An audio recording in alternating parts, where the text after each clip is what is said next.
What's up, everybody? Elders Bell back with another edition of Later Rip Sports Show, and I gotta talk about Lonzo Ball finally being a Laker. His dad spoke it into existence, and the first couple of games he played in the Summer League. But before I get into Lonzo Ball, allow me to give you my opinion personally on LeVar Ball.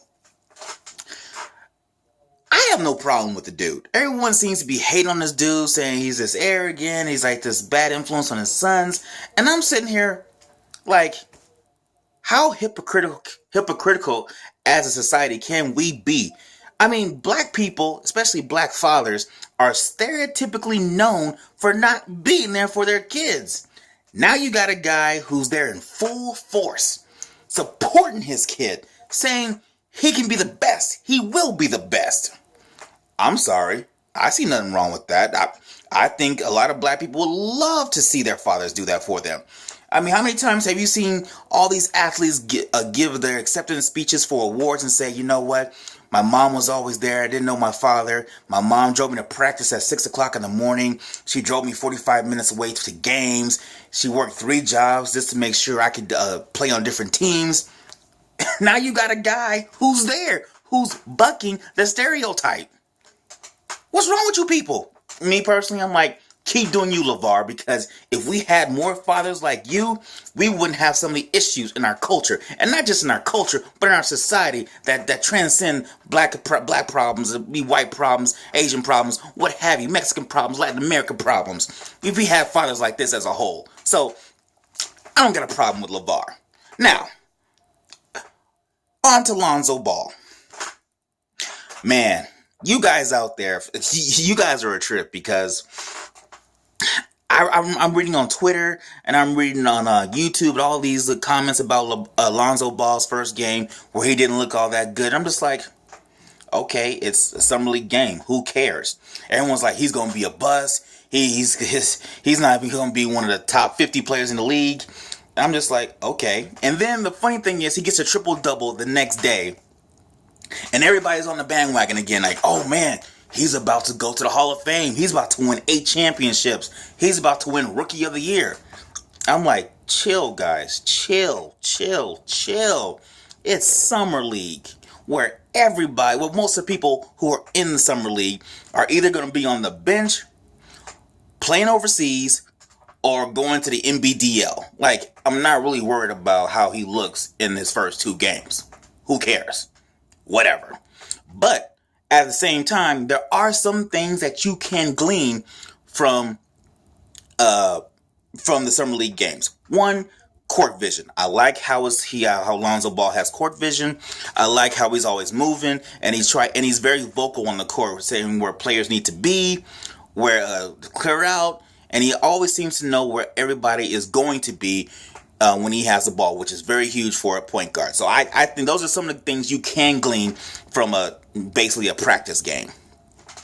And it seems also that him and Ingram seem to have some kind of chemistry, which will hopefully pay dividends when they play real games, when it really matters.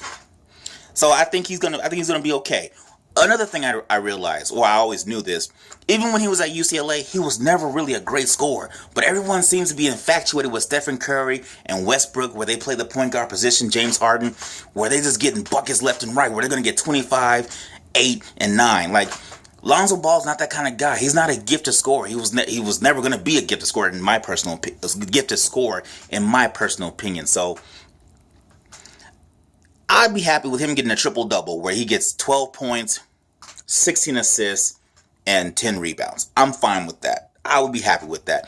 Because last time I checked, Magic wasn't a great scorer, but he still got triple-doubles, and he has 5 rings. 5 of them. So I'll take a Magic.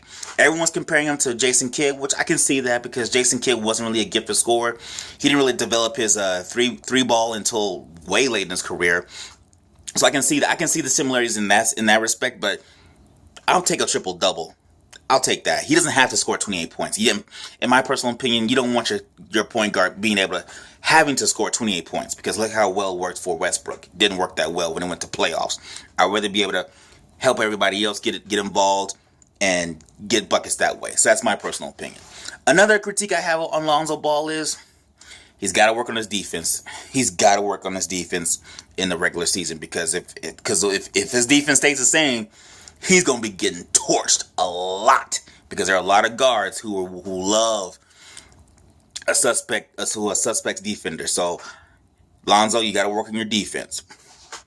Also, another thing I wanted to touch upon, because everyone seems to think, even the national pundits with Undisputed and First Take and all those guys, they're saying, is Lonzo Ball afraid of Fultz? Not Fultz, De'Aaron Fox? I'm like, what? The dude had a growing injury. Like, why are you guys worried about if this man didn't play one practice game against De'Aaron Fox? Everyone was like, oh, look what he did to him in the NCAA tournament. I'm like, so? First of all, it's a preseason, it's a practice game. He's hurt. It doesn't really mean anything. And two, more importantly, they play in the same conference. Who cares? They're gonna have plenty of matchups for the rest of their career for 10 or 15 years down the road. So I'm not really worried about Lonzo Ball not playing in the summer league against De'Aaron Fox. Who cares? Now, if somehow he has an injury every time he plays against De'Aaron Fox in the regular season, then we can talk about how he's afraid of De'Aaron Fox. But as of now, I'm like, come on, guys. I get that it's the off season, but come on, let's have some common sense. He's not afraid of the dude. Besides, they split every time they play. So Fox won one, Lonzo Ball won the other. Not really worried about it. Let's wait until the real season. Let's pump the brakes, and let's wait until things really matter. Plus, they're gonna play each other several times a year. I'm not worried about it. That's just my first reaction to Lonzo Ball's first couple of games, going against semi-professionals or professionals, if you will. Let me know what you guys think of Lonzo Ball. Please feel free to leave comments, and I'll be happy to debate with you about his dad LeVar, about his style of play, Lonzo Ball that is, and do you think he's afraid of De'Aaron Fox? Anyway, thanks again for watching, and please don't forget to subscribe to my YouTube channel, Let It Rip Sports Show. I'm out.